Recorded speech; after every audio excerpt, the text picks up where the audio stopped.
Hello friend, welcome to my channel JD science classes में आप सभी का स्वागत है। जैसा कि हम UP police constable re exam के लिए यूथ कंपटीशन टाइम्स के जो है प्रैक्टिस सेट सॉल्व कर रहे हैं, तो आज का हमारा ये प्रैक्टिस सेट नंबर 7 नंबर का होगा। तो इसके 6 प्रैक्टिस सेट करा दिए हैं और इसकी प्लेलिस्ट भी बना दी है। अगर आप नहीं देखे हैं तो वहाँ प्लेलिस्ट से इसे देख सकते हैं, ठीक है। तो आशा करता हूँ आप सभी अच्छे होंगे और आपकी तैयारी अच्छी चल रही होगी। अगर आप हमारे चैनल पर नए हैं तो चैनल को सब्सक्राइब कर लीजिएगा और बेल आइकन प्रेस कर दीजिएगा ताकि आपको नोटिफिकेशन मिलता रहेगा। आइए देखते हैं, पहला प्रश्न है। पहला प्रश्न है कि जगदीश शब्द की सही संधि होगी। आपको जगदीश का सही संधि विच्छेद वाला विकल्प चुनना है। राइट आंसर आपका हो जाएगा, देखिए सही ऑप्शन कौन सा हो जाएगी। ऑप्शन नंबर इसका राइट बी नंबर हो जाएगा, जगत प्लस ईस, ठीक है, जगदीश। देखिए ऑप्शन बी में ता में देखिए हलंत लगा है, लेकिन यहाँ पे ऑप्शन ए में भी क्या है, जगत, लेकिन ता में हलंत नहीं लगा है, तो आपको हलंत वाला ही चुनना है, ध्यान देना है, ठीक है। तो ऑप्शन बी आपका यहाँ बिल्कुल राइट हो जाएगा। तो इसमें आपसे पूछा जाता है कि जगदीश में कौन सी संधि है, तो आप बताएंगे व्यंजन संधि है, ठीक है, व्यंजन संधि। तो व्यंजन संधि आप जानते हैं, व्यंजन के बाद स्वर अथवा व्यंजन के मेल से उत्पन्न विकार को व्यंजन संधि कहते हैं, ठीक है। तो यहाँ पे देखिए आपका जो है ता आया है, ता हलंत के बाद बड़ी ई आया है, तो ये मिलकर जो है उसी वर्ग का तीसरा शब्द हो जाता है, मतलब दा हो जाता है, ठीक है। तीसरा शब्द मतलब जैसे ता, था, दा, धा, ना, ठीक। तो इसी कहने की तीसरा शब्द होता है अर्थात दा हो जाएगा, ठीक है। तो यहीं पे ता बड़ी मिलके क्या हो गया भाई, ता हो गया, ठीक। तो वहीं पे जगदीश हो गया, ठीक है। ये आपको ध्यान रखना है। तो ठीक है, तो संधि आप जानते हैं 3 प्रकार की होती हैं। कौन कौन सी भाई, स्वर संधि, व्यंजन संधि, विसर्ग संधि। पूछता है स्वर संधि के कितने भेद हैं, ठीक है, स्वर संधि के कितने भेद हैं। तो स्वर संधि के 5 भेद हैं। कौन कौन से, दीर्घ स्वर संधि, यण स्वर संधि, गुण स्वर संधि, वृद्धि स्वर संधि, आयादि स्वर संधि, ठीक। तो इतना आपको यहाँ ध्यान रखना है। आइए देखते हैं, अगला प्रश्न है, यानी कि जो हर समय दूसरों की बुराइयां खोजता हो उसे कहते हैं। तो उसे क्या कहते हैं भाई। राइट आंसर आपका यहाँ हो जाएगा, सही ऑप्शन हो जाएगा, ऑप्शन नंबर यहाँ पे आपका सी हो जाएगा, छिद्रानी वेशी कहते हैं, ठीक है। तो ऑप्शन सी यहाँ पे सही हो जाएगा, ठीक। देखिए आलोचक किसे कहते हैं, जो किसी के गुण दोषों की आलोचना करता है उसे आलोचक कहते हैं, ठीक है। चलिए अगला देखते हैं, कहने कि अनिल अनल का सही अर्थ देने वाला शब्द युग्म है। देखिए आपको ये यूपी पुलिस में ये जो है आपका प्रश्न है 17 के सेकंड शिफ्ट में भी ये पूछा गया था, इसे मिलान करने वाला, ठीक है। तो आपको यहाँ पर उल्टा दे दिया था, आपको यहाँ पर बताना है। राइट आंसर हो जाएगा कौन सा भी, देखिए अनिल का मतलब वायु और अनल का मतलब अग्नि। ऑप्शन आपका ए नंबर बिल्कुल सही हो जाएगा। तो वायु अग्नि इसका सही आंसर हो जाएगा, ऑप्शन नंबर ए यहाँ पे सही हो जाएगा। देखिए वायु के कुछ पर्यायवाची आपको याद रखना है। इस देखिए अनिल कहते ही हैं, हवा भी कहते हैं, आप जानते हैं इसको, पवन भी कहते हैं, ठीक है, समीर भी कहते हैं, ठीक है, समीर भी होता है, वात भी होता है, मारुत भी होता है, ठीक है। तो ये भी आपको ध्यान रखना है। अग्नि के पर्यायवाची क्या भाई, देखिए इसे अनल भी कहते हैं तो पावक भी कहते हैं, ठीक है, ध्यान रखिएगा, पावक, दहन, ठीक है, दहन, वैश्वानर भी कहते हैं, ठीक है, धूमकेतु भी कहते हैं, कृषाणु भी कहते हैं। तो कृषाणु कई बार पूछा गया, ये भी आपको ध्यान रखना है। कृषाणु किसका पर्यायवाची है, तो ये कृषाणु जो है अग्नि का पर्यायवाची हो जाएगा, ठीक है। चलिए आगे चलते हैं, अगला प्रश्न आपसे पूछा गया है, निम्नलिखित में से कौन सा शब्द हंस की जगह प्रयुक्त नहीं किया जा सकता है। तो यहाँ पे आपको बताना है प्रयुक्त नहीं किया जा सकता है। राइट आंसर हो जाएगा, देखिए योगी, सूर्य, श्वेत कह, लेकिन आपको यहाँ ध्यान रखना है ऑप्शन नंबर डी जो है नहीं होगा, ठीक है, डी नहीं होगा। हंस की जगह जो अमृत शब्द नहीं प्रयोग किया जा सकता है, ठीक। तो सूर्य, योगी, श्वेत हंस के अनेकार्थी शब्द हैं, ठीक, ये अनेकार्थी हैं, ठीक है। ये हंस के, सूर्य, योगी, श्वेत, ये जो है हंस के क्या है भी अनेकार्थी शब्द हैं, ठीक। तो ऑप्शन नंबर यहाँ पे डी नंबर आपका बिल्कुल राइट हो जाएगा, ठीक है। तो ऑप्शन नंबर यहाँ पे डी नंबर सही हो जाएगा। चलिए अगला प्रश्न देखते हैं। अगला प्रश्न है कि निम्नलिखित में से कौन सा शब्द अग्नि का पर्यायवाची नहीं है। तो अभी आपको बताया गया अग्नि का पर्यायवाची नहीं वाला आपको चुनना है। राइट आंसर आपका यहाँ हो जाएगा। अच्छा यहाँ पे नहीं, आपको बताना है निम्नलिखित में से कौन सा शब्द अग्नि का पर्यायवाची है वाला आपको बताना है। तो आपको अभी बताया गया था, राइट आंसर हो जाएगा, सही ऑप्शन भाई कौन सा हो जाएगा, ऑप्शन सी नंबर आपका बिल्कुल राइट हो जाएगा। पावक जो है आपका अग्नि का पर्यायवाची शब्द होगा। ऑप्शन नंबर यहाँ पे आपका सी नंबर सही हो जाएगा, ठीक। आवरण किसका पर्यायवाची है, ये जो है समुद्र का है, ठीक है, समुद्र का पर्यायवाची है, ठीक है। और उरग किसका पर्यायवाची है, ये उरग जो है भाई सौंप का है, ठीक है। जिसे आप तक्षक भी कहते हैं, नाग भी, विषधर भी, मणिधर भी, भुजंग जिसको कहते हैं, ठीक है। भुजंग पूछता है किसका पर्यायवाची है, भुजंग किसका पर्यायवाची है, तो ये उरग का पर्यायवाची है, ठीक है, सांप का पर्यायवाची है, ठीक है। तो यहाँ पे आपका राइट आंसर कौन सा हो जाएगा, सी नंबर बिल्कुल सही हो जाएगा। आइए देखते हैं अगला प्रश्न है।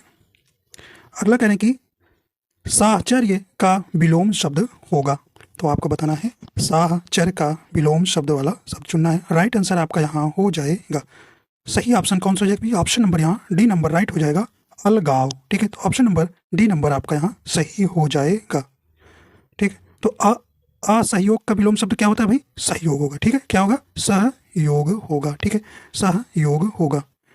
और वह मनुष्य का विलोम शब्द क्या होगा, सौ मनुष्य होगा, ठीक है, ये आपको ध्यान रखना है, सौ मनुष्य, ठीक है, ये आपको यहाँ ध्यान रखना है। सही ऑप्शन आपका कौन सा हो जाएगा, डी नंबर सही हो जाएगा। आइए देखते हैं अगला प्रश्न है। अगला है प्रमाणिक शब्द के मूल शब्द और प्रत्यय का सही अलगाव है। राइट आंसर आपका यहाँ हो जाएगा। तो आपको प्रत्यय आप जानते हैं, प्रत्यय जो है मूल शब्द के बाद में लगता है, ठीक है। तो यहाँ पे आपको अलगाव वाला शब्द चुनना है, कौन सा इसका सही होगा। देखिए प्रमाण जो है आपका मूल शब्द हो गया, इक जो है प्रत्यय हो गया, तो आपसे सही ऑप्शन कौन सा जाएगा, बी नंबर आपका बिल्कुल राइट हो जाएगा। ऐसे भी पूछेगा प्रमाणिक में कौन सा प्रत्यय है, तो आप बताएंगे इक प्रत्यय, ठीक है। तो छोटी ई वाला ध्यान दीजिएगा, इक होता है, ये बड़ी ई वाला नहीं होगा, ठीक है। बी नंबर बिल्कुल आपका यहाँ सही हो जाएगा। आइए देखते हैं अगला प्रश्न है। कहने कि तिलक किस प्रकार का शब्द है, ये आपको बताना है। तिलक जो है किस प्रकार का शब्द है, सही ऑप्शन हो जाएगा क्या है भी, तिलक जो है आपका किस प्रकार का शब्द है। राइट आंसर हो जाएगा ऑप्शन नंबर ए हो जाएगा, तस्यम हो जाएगा, ठीक है, तस्यम, ठीक। तो ऑप्शन नंबर ए नंबर सही हो जाएगा। तो देखिए तस्यम शब्द क्या कहलाते हैं, ऐसे संस्कृत के ऐसे शब्द जिसे हम ज्यों का त्यों प्रयोग में लाते हैं तस्यम शब्द कहलाते हैं, ठीक है। जैसे अग्नि, सूर्य, ये सब आपके क्या हैं, तस्यम शब्द कहलाते हैं। तो ऑप्शन नंबर आपका ए नंबर बिल्कुल यहाँ राइट हो जाएगा। आइए देखते हैं अगला प्रश्न है। अगला करें कि राजा सेवक को कंबल देता है, वाक्य में रेखांकित पद में कौन सा कारक है, यहाँ पे आपको बताना है। तो ये कारक से है, तो कारक से भी प्रश्न आपकी परीक्षा में पूछा गया था, ठीक है भाई। ऑप्शन ए करें कि संप्रदान कारक, ऑप्शन बी करें कि कर्ता कारक, ऑप्शन सी करें कर्म कारक या संबंध कारक। राइट आंसर हो जाएगा, सही ऑप्शन कौन सा हो जाएगा भी, तो यहाँ पे ऑप्शन नंबर ए नंबर हो जाएगा संप्रदान कारक, ठीक है। तो ऑप्शन नंबर कौन सा हो जाएगा, ए नंबर। तो संप्रदान कारक का चिन्ह क्या होता है, को के लिए होता है, को के लिए होता है, ठीक है। तो यहाँ पे आपका ए नंबर सही हो जाएगा, ठीक है। तो यहाँ पर किसी को जब कुछ दिया जाता है तो वहाँ क्या होता है भाई, संप्रदान कारक होता है, और को जो है आपका यहाँ चिन्ह भी है, ठीक है। और देख लेते हैं भी, तो कारक जानते हैं आप, कारक से प्रश्न आया है तो आप ध्यान रखिएगा। कारक जो है कि कितने भेद हैं, 8 भेद होते हैं, ठीक है। तो आप इनके चिन्ह भी जरूर याद रखिएगा। कर्ता का कारक चिन्ह क्या होता है, ने होता है, कर्म का को, करण का से के द्वारा, संप्रदान का आपको जानते हैं को के लिए, अपादान का से होता है, संबंध का काके की, और अधिकरण का में पर, संबोधन का हे हरे, ठीक है। तो यहाँ पे आपको ये ध्यान रखना है। चलिए भैया अगला देखते हैं। अगला प्रश्न आपसे पूछ रहा है कि कारक के भेद हैं, तो अभी आपको बताया गया कारक के कुल कितने भेद हैं। यहाँ पे राइट आंसर हो जाएगा डी नंबर, 8 होते हैं, ठीक है। चलिए अगला देखते हैं। कह कि राम आम खाता है में वाच्य का कौन सा रूप है, तो हमने बताया आपको वाच्य जो है कि 3 भेद हैं, कर्मवाच्य, भाववाच्य, कर्तृवाच्य, ठीक है। तो आपको बताना है इसमें कौन सा वाच्य है। राइट आंसर आपका यहाँ हो जाएगा कौन सा भी, देखिए राम आम खाता है तो राम के द्वारा आम खाया जा रहा है, तो ऑप्शन डी यहाँ पे हो जाएगा कर्तृवाच्य है, ठीक है। तो कर्तृवाच्य आप जानते हैं क्या होता है, जब कर्ता की प्रधानता हो वहाँ पे क्या होता है, कर्तृवाच्य होता है, ठीक। तो ऑप्शन नंबर यहाँ पे डी नंबर राइट हो जाएगा। आइए देखते हैं अगला प्रश्न है। करें कि निम्नलिखित विकल्पों में से कौन सा वचन का जोड़ा सही नहीं है, तो आपको सही नहीं वाला चुनना है। तो ऐसे भी आता है, ठीक है, तो ये आपको ध्यान रखना है। ऐसे आया हुआ था जैसे आपके पर्यायवाची, इसमें से कौन असुमेलित है, ठीक है, इसमें कौन सा विलोम की दृष्टि से असुमेलित है, ऐसे प्रश्न आपसे पूछे बनते हैं, ठीक है। सही ऑप्शन हो जाएगा, देखिए सोना का वो सोना ही होता है, धेनु का धेनुए होता है, छात्र का छात्रगण होता है, बिल्कुल सुमेलित है। करें कि आटा आटे, भाई ये तो गलत कह रहे हैं, तो यहाँ पे ऑप्शन नंबर डी नंबर ही क्या है, जोड़ा सही नहीं होगा, जोड़ा सही नहीं होगा। ठीक है, तो अब आटा, आटा क्या है भैया, द्रव्यवाचक संज्ञा है। क्या है, द्रव्यवाचक संज्ञा है। और द्रव्यवाचक संज्ञा जो है सदैव किस में रहती है, एक वचन में रहती है, एक वचन में रहती है। तो आटा का आटा ही होगा, ना कि आटे होगा। ठीक है, आटे नहीं होगा। तो इस कारण से यह जो है डी नंबर आपका ऑप्शन बिल्कुल सही हो जाएगा। ठीक है, अगला कह रहे हैं कि इनमें से पुल्लिंग नहीं है। तो पुल्लिंग शब्द वाला आपको यहाँ जो नहीं है उसी को चुनना है। तो नहीं वाला जरूर ध्यान दीजिएगा, राइट आंसर हो जाएगा। तो हमने कहा था रही, रहे, अच्छा, अच्छी, वाक्य बना के या विशेषण लगा के आप पहचानेंगे इसको। देखिए, बचपन कैसा है, बचपन अच्छा होता है, ना कि अच्छी होती है। तो बचपन अच्छा होता है, तो बिल्कुल ये पुल्लिंग है। वायु और समुद्र क्या होता है, अच्छी होता है, नहीं समुद्र भाई अच्छा होता है, ये भी पुल्लिंग, ये भी। कंबल, कंबल अच्छी होती है, नहीं कम्बल अच्छा होता है, बिल्कुल ये पुल्लिंग हो गया। तो एक ही वायु, वायु कैसी होती है, अच्छा होता है या अच्छी होती है, वायु जो है अच्छी होती है। तो ये देखिए अच्छी आप सही बैठ रहा है, बी नंबर आ जाएगा। वायु जो है आपका कैसा शब्द हो जाएगा, पुल्लिंग हो जाएगा। ठीक है, चलिए अगला देखते हैं। कह रहे वे शब्द जिन पर लिंग, वचन, पुरुष और काल का प्रभाव नहीं पड़ता उन्हें कहते हैं। तो उन्हें क्या कहते हैं भाई, तो उन्हें क्या कहते हैं, राइट आंसर हो जाएगा। तो उन्हें अव्यय कहते हैं। ऑप्शन यहाँ पे कौन सा हो जाएगा, ऑप्शन नंबर यहाँ पे आपका बिल्कुल बी नंबर सही हो जाएगा। तो ऐसे शब्द जिनमें लिंग, वचन, पुरुष, कारक आदि के कारण कोई विकार नहीं आता उन्हें हम अव्यय कहते हैं। जैसे आज, कब, इधर, किंतु, परंतु, क्यों, जब, ऐसे इनको जो है वाक्यों में दे देगा और आपसे पूछेगा अव्यय वाला शब्द चुनिए, तो आप चुन लेंगे। ठीक है, आज, कब, इधर, किंतु, परंतु, क्यों, तब और तथा, ये सब आपको ध्यान रखना है। अब अव्यय के भेद भी पूछता है तो भेद आप बता देंगे। 4 होता है, क्रिया विशेषण अव्यय, संबंध बोधक अव्यय, समुच्चय बोधक अव्यय और विस्मयादि बोधक अव्यय। ठीक है, चलिए अगला देखते हैं भाई। अगला करें कि दृश्य बहुत ही मनोरम था, वाक्य के रेखांकित शब्द का विशेषण भेद होगा। सही ऑप्शन आपका यहाँ हो जाएगा। राइट आंसर आपका कौन सा हो जाएगा भाई, देखिए मनोरम में आपको बताना है विशेषण भेद। तो यहाँ देखिए, परिमाण को नहीं बता रहा है, संख्या को नहीं दिखा रहा है, इनमें से कोई नहीं तो नहीं होगा। ऑप्शन ए नंबर आपका बिल्कुल सही हो जाएगा। दृश्य बहुत ही मनोरम था, तो मनोरम में जो है गुणवाचक विशेषण है। ठीक है, तो विशेषण कितने हैं भी, विशेषण के 4 भेद होते हैं। कौन कौन से, गुणवाचक, संख्यावाचक, परिमाणवाचक और सार्वनामिक विशेषण। ठीक है, ऑप्शन यहाँ ए नंबर आपका बिल्कुल सही हो जाएगा। ठीक है, तो ऑप्शन नंबर ए यहाँ पे सही हो जाएगा।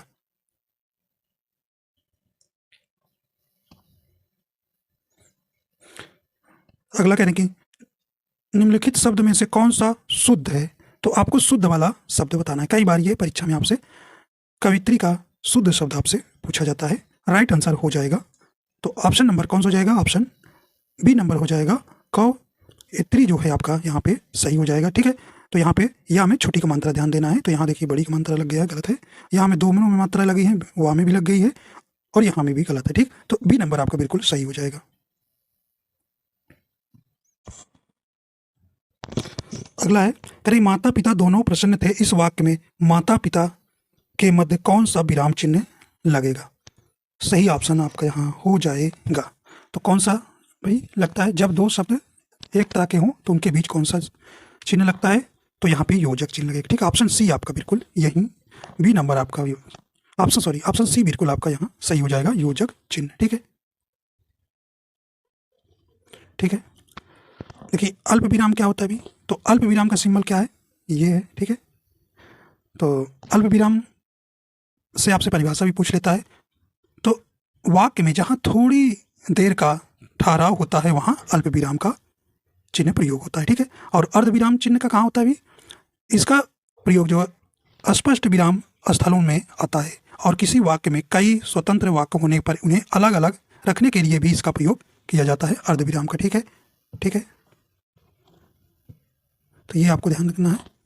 ठीक है, निर्देशक चिन्ह ऐसे होता है। ठीक है, ये क्या होता है, इसका प्रयोग विषय विवाद संबंधी प्रत्येक शीर्षक के आगे, उदाहरण के पश्चात कथोपकथन के नाम के आगे किया जाता है। ठीक है, चलिए देखते हैं अगला है। कहने कि निम्न में से कौन सा शब्द प्रयत्न और उच्चारण के आधार पर व्यंजन का वर्गीकरण नहीं है। तो यहाँ पे आपको बताना है कौन सा, निम्न में कौन सा शब्द प्रयत्न और उच्चारण के आधार पर व्यंजन का वर्गीकरण नहीं है। राइट आंसर हो जाएगा।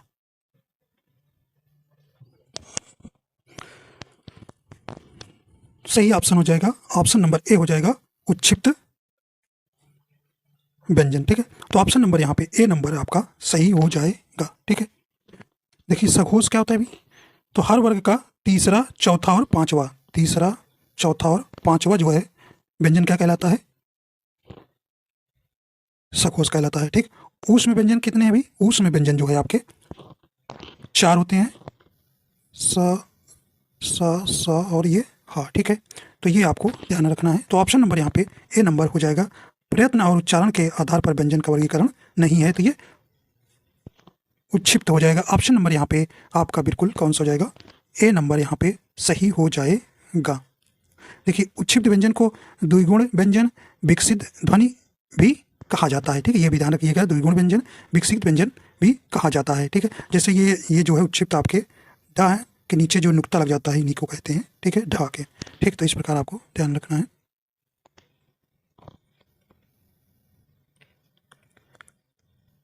अगला कहने की हिंदी की पहली सवाक बोलती फिल्म आलम आरा किस वर्ष में रिलीज हुई थी, तो ये किस वर्ष में रिलीज हुई थी आपको बताना है।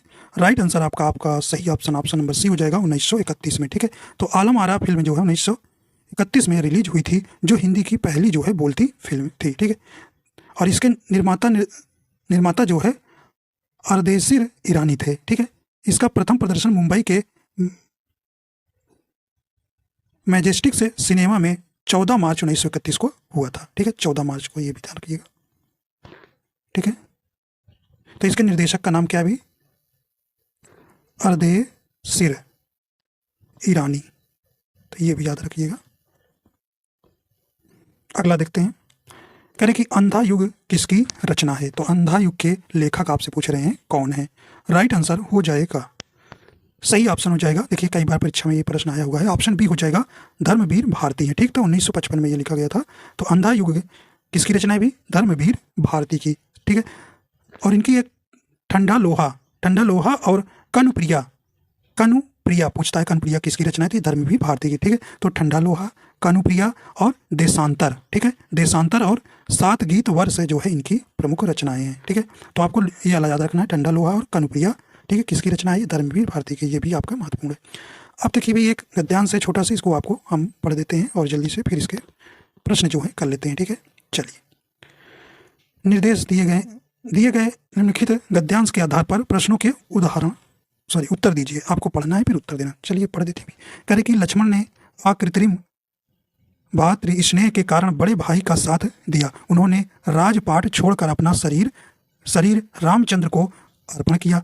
यह बहुत ही बड़ी बात है, पर उर्मिला जानते हैं कौन थी भाई, यह लक्ष्मण की पत्नी थी, ने इससे भी बढ़कर आत्मोत्सर्ग किया।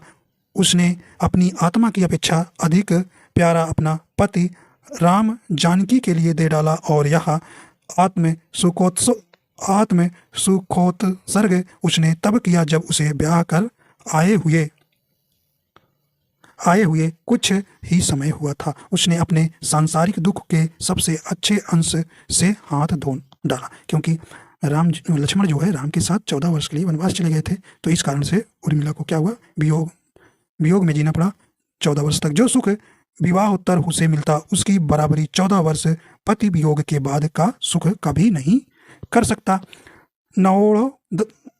नवोत्व को प्राप्त होते ही जिस उर्मिला ने रामचंद्र और जानकी के लिए अपने सुख सर्वस्व पर पानी डाल दिया, उसी के लिए अंतरदर्शी आदि कवि के शब्द भंडार में दरिद्रता है। क्या भी दरिद्रता है, कहने का मतलब कि कभी भी आप कोई भी कवि है जो है उर्मिला के बारे में कुछ भी नहीं बोला है, ना ही कुछ लिखा है। ठीक है, चलिए देखिए पहला आपका इसी गद्यांश से प्रश्न है। कह रहे कि लक्ष्मण राम के साथ वनवास के लिए क्यों गए थे, तो भाई क्यों गए थे ये देखिए। कह रहे कि रामचंद्र की सेवा के लिए। अगला है पिता की आज्ञा के कारण नहीं। देखिए पहला हो सकता है भाई के प्रति अत्यधिक प्रेम के कारण, या उर्मिला से दूर जाने के लिए। भाई उर्मिला से दूर क्यों जाएंगे, तो देखिए यहाँ पे आपका ए नंबर भी हो सकता है और सी नंबर, लेकिन आपका सबसे अच्छा कौन हो जाएगा, सी नंबर, भाई के प्रति अत्यधिक प्रेम के कारण। भाई प्रेम था इसीलिए गए, और वहाँ सेवा तो बिल्कुल उनकी करते हो। ठीक है, तो आपका यहाँ ऑप्शन नंबर कौन सा हो जाएगा, सी बिल्कुल सही हो जाएगा। अगला देखते हैं, लेखक को क्या दुख है। तो देखिए हमेशा आप अगर पहले प्रश्न पढ़ लीजिएगा तब आप गद्यांश पढ़ेंगे तो आपको दोबारा प्रश्न ढूंढने का कम चांस रहता है, ठीक है। तो आप पहले प्रश्न पढ़ लिया करें, तब जाके गद्यांश पढ़ेंगे तो आपको जल्दी जवाब मिल जाएगा। देखिए भाई, अगला कह रहे हैं कि लेखक को क्या दुख है, लेखक को क्या दुख है। राइट आंसर देखिए इसका डी हो जाएगा। रचनाकारों ने उर्मिला के विषय में कुछ नहीं लिखा। भाई कुछ नहीं लिखा ना, आप कहीं भी कोई भी कहानी पढ़ेंगे उर्मिला के बारे में नहीं पाएंगे ना, तो ऑप्शन नंबर बिल्कुल यही हो जाएगा, डी नंबर। इनको यही कारण था, रचनाकारों ने उर्मिला के विषय में कुछ नहीं लिखा। अगला प्रश्न कह रहे हैं उर्मिला ने क्या बलिदान नहीं दिया। नहीं पूछा है आपसे, तो देखिए भी सही ऑप्शन हो जाएगा लक्ष्मण से विवाह किया। तो देखिए और करें अपनी बहन सीता का वियोग सहा। बिल्कुल देखिए आपने शुरू में ही पढ़ा था। लक्ष्मण को रामचंद्र के साथ वनवास के लिए जाने दिया। देखिए जाने दिया। संसारिक सुखों का त्याग भी किया। बिल्कुल सही है। देखिए नहीं कौन सा किया, ऑप्शन ए हो जाएगा लक्ष्मण से विवाह किया। तो यहाँ उर्मिला ने क्या बलिदान नहीं दिया, ठीक है। तो पूछा है तो ऑप्शन ए आपका बिल्कुल यहाँ सही हो जाएगा। अब देखिए भी अब आपका जो है व्याकरण आ गया। तो यहाँ आपसे एक प्रश्न कभी कभी पूछ लेता है, कह रहे हैं कि निम्नलिखित में से कौन सा अनौपचारिक पत्र का उदाहरण है। देखिए पत्र जो है दो प्रकार के होता है, औपचारिक पत्र और अनौपचारिक पत्र होता है, ठीक है।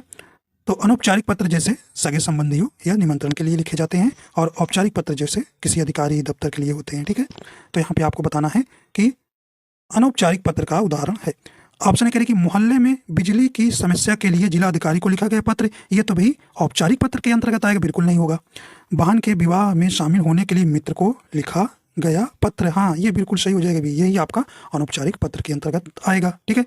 और पढ़ लेते हैं, गांव में पुस्तकालय खुलवाने हैं तो जिला परिषद के अध्यक्ष को लिखा गया पत्र। ये भाई औपचारिक पत्र हो जाएगा, ठीक है, ये औपचारिक पत्र के अंतर्गत आता है।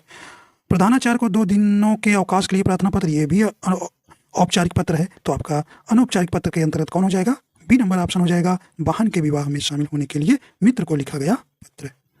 चलिए भैया अगला देखते हैं। अगला कह रहे हैं कि आटे दाल का भाव मालूम होना मुहावरे का उचित अर्थ पहचानिए। राइट आंसर हो जाएगा, तो सही हो जाएगा ऑप्शन डी हो जाएगा, कष्ट का अनुभव होना, ठीक है। भाई जिन्हें कभी कष्ट सहा ही नहीं है तो उसे कष्ट कैसे अनुभव होगा, तो जब उसे आटे दाल का भाव मालूम होना का सही अर्थ हो जाएगा क्या, कष्ट का अनुभव होना, ठीक है।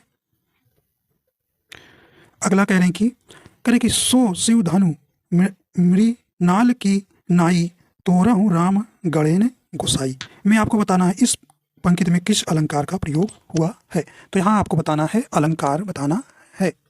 राइट आंसर आपका कौन सा हो जाएगा, सही ऑप्शन कौन सा हो जाएगा भाई। यहाँ पे देखिए शिव धनुष की उपमा जो है राम से की गई है, तो यहाँ पर जहाँ तुलना की जाती है वहाँ कौन सा अलंकार होता है, वहाँ पे आपका डी नंबर ऑप्शन होगा, उपमा अलंकार होता है, ठीक है।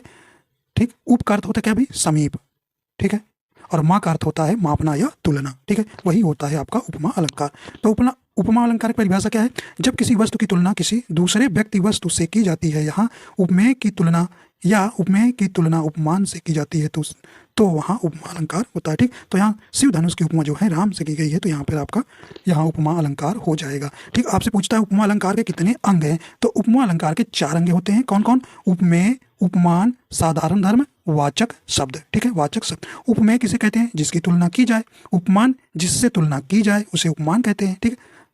और देखिए यहाँ पे वाचक शब्द पहचानने के लिए याद रखना है, देखिए जहाँ पे सा आ जाए, सा, सी, से, सो, ये समझ लीजिए कूट शब्द हैं, सरिस, सरिस, सादृश्य, ठीक है, सादृश्य तुलना ही तो हो रही है, सम समान तुलना ही तो हो रही है, तुल्य, ठीक है, जैसा, ये सब आप जरूर याद रखिए, आपका गलत नहीं होगा, जैसा, ठीक है, जैसा, जैसी, ये तुलना के ही तो वर्ड हैं, जैसे नाई, की तरह, कहते ना की तरह, तो की तरह आप तुलना ही तो है भाई, ये की तरह, ठीक है, की तरह,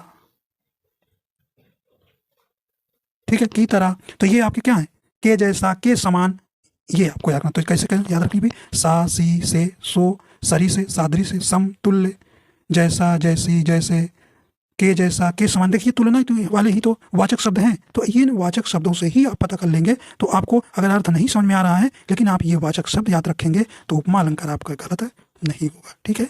तो ऑप्शन नंबर आपको डी नंबर बिल्कुल राइट हो जाएगा। चलिए भैया अगला देखते हैं।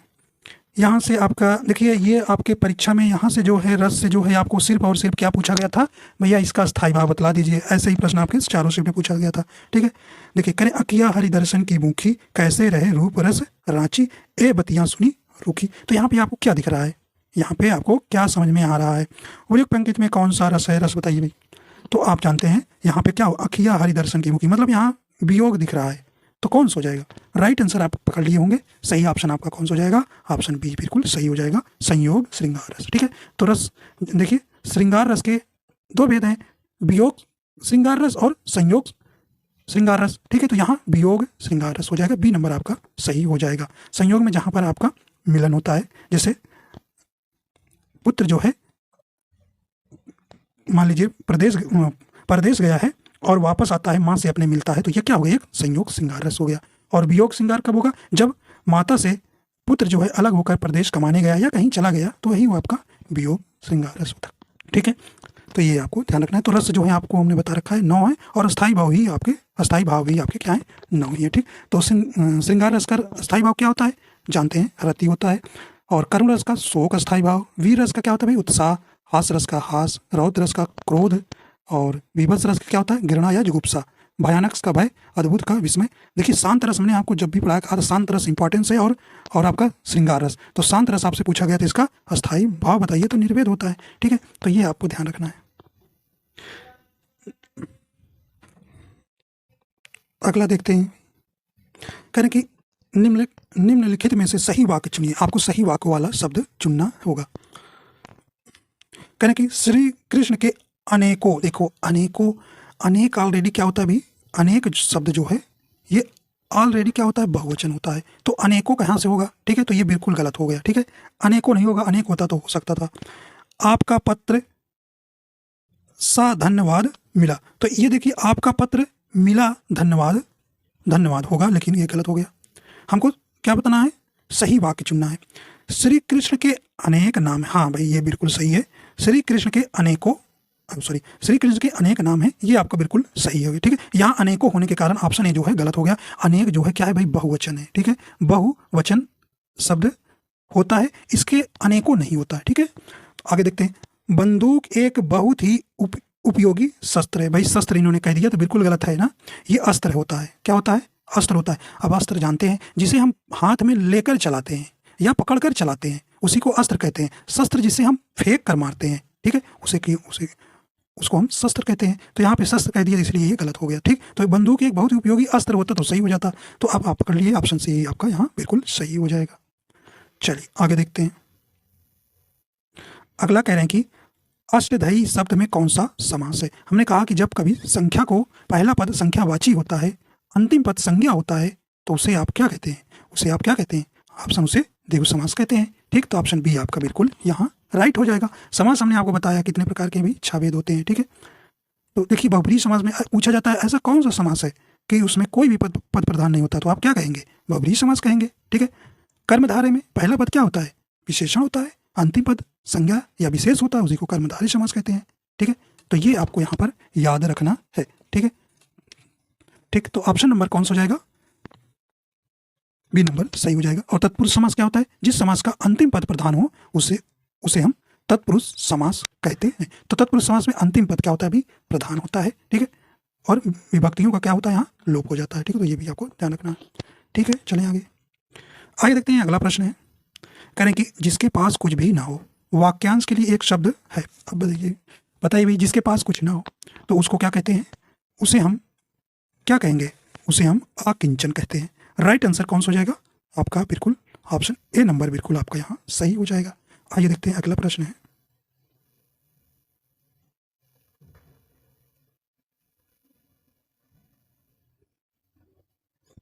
कह रहे कि मनोभावों को प्रकट करने वाले वे अविकारी शब्द जिनका वाक्य में कोई संबंध नहीं रहता कहलाते हैं, उन्हें क्या कहते हैं। सही ऑप्शन हो जाएगा, क्या वही कहते हैं, मनोभावों को प्रकट करने के। तो ये अव्यय से संबंधित प्रश्न है। तो अव्यय जो है 4 भेद है, तो उन्हें क्या कहते हैं, मनोभावों को, जो भाव को प्रकट करते हैं, तो उन्हें क्या कहते हैं, ऑप्शन सी हो जाएगा, विस्मयादि बोधक अव्यय कहते हैं, ठीक है। अगला करें कि वे भ्रष्टाचार के प्रबल विरोधी थे, वाक्य सर्वनाम का कौन सा प्रकार है। तो सर्वनाम के 6 भेद है। राइट आंसर आपका यहाँ हो जाएगा तो क्या हो जाएगा भी, तो ये देखिए वे आ जाए, तो ये आपका पुरुषवाचक के अंतर्गत आएगा, पुरुषवाचक सर्वनाम के अंतर्गत, ठीक है। तो पुरुषवाचक भी के कितने भेद हैं, 3 भेद हैं, उत्तम पुरुष, मध्यम पुरुष और अन्य पुरुष। तो ये वे जो है अन्य पुरुष के अंतर्गत आएगा। ऑप्शन डी आपका बिल्कुल यहाँ राइट हो जाएगा। अगला देखते हैं, कह रहे कि नलिनी, कैरव, चंद्रप्रिया किसके पर्यायवाची शब्द हैं। तो ये किसके पर्यायवाची शब्द हैं, ये कुमुदनी के हैं। ऑप्शन सी आपका यहाँ बिल्कुल यहाँ राइट हो जाएगा, ठीक है, ऑप्शन सी सही हो जाएगा। देखिए सौदामिनी किसका पर्यायवाची है अभी, ये जो है बिजली का समानार्थी है, ठीक है। तो यहाँ पे आपका कौन सा हो जाएगा, सी नंबर आपका ऑप्शन यहाँ सही हो जाएगा, ठीक है। अगला कह रहे हैं कि शब्द युग्म, कह रहे यदा कदा के सही अर्थ युग्म का चयन कीजिए। राइट आंसर आपका कौन सा हो जाएगा, देखिए यदा माने जब, कदा माने कब, ऑप्शन सी यहाँ राइट हो जाएगा। आइए देखते हैं अगला है, कह रहे कि नियत, नियत शब्द युग्म का सही अर्थ भेद का चयन कीजिए। राइट आंसर आपका हो जाएगा सही ऑप्शन, देखिए नियत,